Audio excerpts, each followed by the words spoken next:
రవి అగ నిద్రపోయినట్టున్నావు. అవును, మనం టెంట్ లో పడుకున్న విషయం. వీళ్ళింకా లేవలేదా ఏంటి? ఇంత పొద్దున్నే ఎక్కడికి వెళ్ళారబ్బా? అయింది మేడ మీద ఎవరు ఉన్నారమ్మా? మేడ మీద ఏంట్రా ఏమైంది? టెంటా? ఏ పడకుండా మాట్లాడు. మనోజ్, నువ్వు కరెక్ట్ గా చూసావా? మన మేడ మీద అలాంటి టెంటు ఎవరేస్తారా? భయపడకు, ఏం కాదు.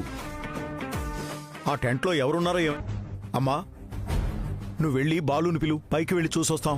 ట్రిప్ వచ్చింది. ఆగమ్మా, ఆగు ఆగు. ఇప్పుడు పోలీసులకి ఎందుకులే గాని వెళ్దాం పద. వద్దమ్మా, వాళ్ళని వెళ్ళి చూడండి, మనం ఎక్కడే ఉందాం. ధైర్యంగా వెళ్లారు, నువ్వు భయపడుతున్నావా? రా రోహిణి,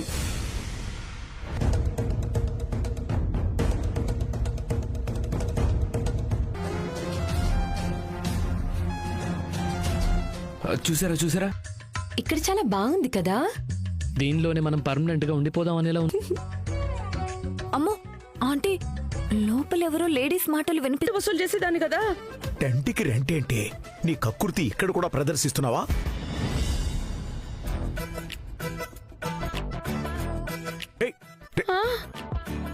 వెళ్ళాలనే ఉంది కానీ కొంచెం భయంగా ఉంది.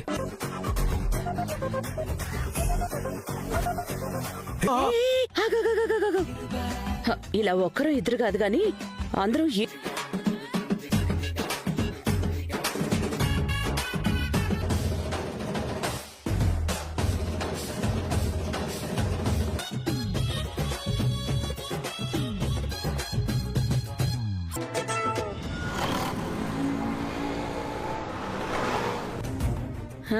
పడుకోడానికా?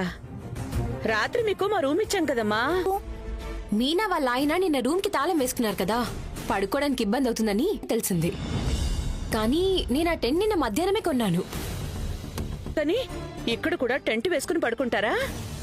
ఇదేమైనా అడవా లేదా మంచు కొడ?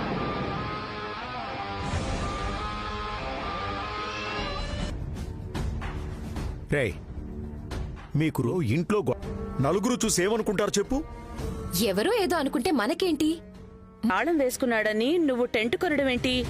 ఈ ఇంట్లో వాడు చెప్పిందే వేదమా ఏంటి? అనుకుని చాలా భయపడ్డాం. ఇంకొంచెం అయ్యుంటే కొట్టేసేవాళ్ళం. దానికి తగ్గట్టు నడుచుకో. సారీ నాన్న. అయితే నీకు కూడా ఒక టెంట్ కొనిస్తాను, నువ్వు కూడా వెళ్ళి దానిలో పడుకో. అమ్మా మీనా, నాకు కొంచెం కాఫీ తెచ్చివమ్మా. అలాగే మావయ్య. సరే రవి, నేను మేడ మీదకి వెళ్ళి టెంట్ తీసుకొస్తాను. ఎందుకండి పడుకున్నారు? చెప్పాను కదమ్మా, శృతి ఆశపడిందని. అది కాదురా, చూసావు కదా మీ నాన్న ఎంత కోపంగా ఉన్నారు. ఆయన్ని బాధ పెట్టకురా.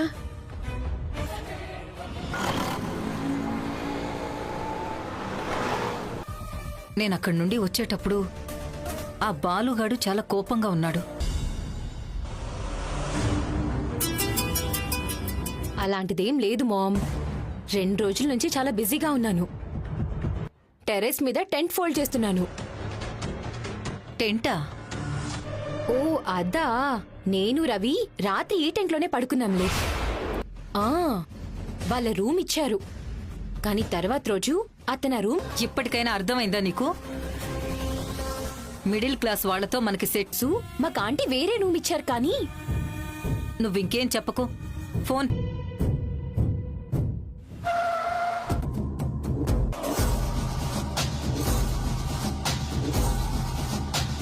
శృతి, మమ్మీ ఇదేంటి సర్ప్రైజా? బయలుదేరి.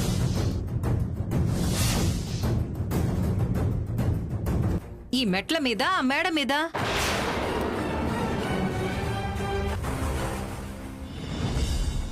మీరేం మాట్లాడుతున్నారో నాకు అర్థం కావట్లేదంటీ.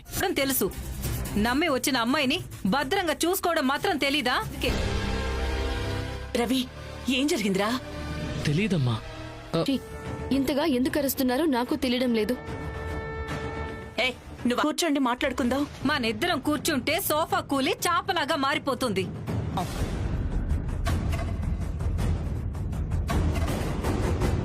నువ్వే కదా అందరూ కలిసి ఉంటే బావుంటుంది అని చెప్పావు. ఏం బావుంటుంది? ఇవ్వలేదని మీకెవరు చెప్పారు? నా కూతురు ఈ అగ్గి పెట్టెలో అగ్గి పుల్లలతో కలిసి ఉండలేదు. ఎప్పుడు ఏ పుల్ల మా మమ్మీ నన్నే మాట్లాడనివ్వడం లేదాంటీ. నిన్ను పోలీస్ స్టేషన్ మాట్లాడనివ్వకుండా మీరేమైనా పండక్కి పిలవడానికి వచ్చారా? ఏంటి మీకు వెటకారంగా ఉందా? వాళ్ళు ఇంట్లో కాకుండా మేడ మీద ఉండమనడమేంటి, టెంట్లో పడుకోమనడమేంటి? వదిలి గారు అసలు ఏం జరిగిందండి? కింద రూమ్ లేదు, పైన రూమ్ లేదు. వర్షన్ వేరు మీనా. తాళం వేసుకుని ఉన్నమాట మీరెవరినైనా నోరు విప్పనిస్తున్నారా? ఇంట్లో ఎవరిని మాట్లాడనివ్వటం లేదు కదా. పుట్టి పెరిగిందా? అదేం వీలు కాదు. అట్లీస్ట్ ఒక రూమ్ కూడా ఇవ్వలేరా?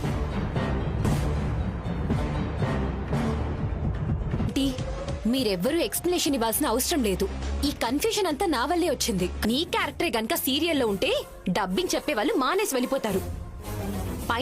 వదిన గారు నిజంగానే రూమ్ లో సమస్య ఎదురైంది. కానీ అసలు ఈ పని పించాడు తెలుసా?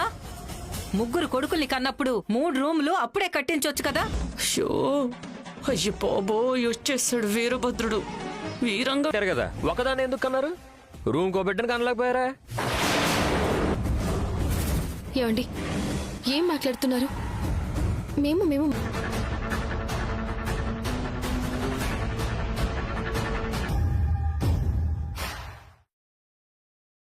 లోన్ కోసం మా నాన్న పట్టుకోవాల్సిన కర్మ మా నాన్నకేంటి?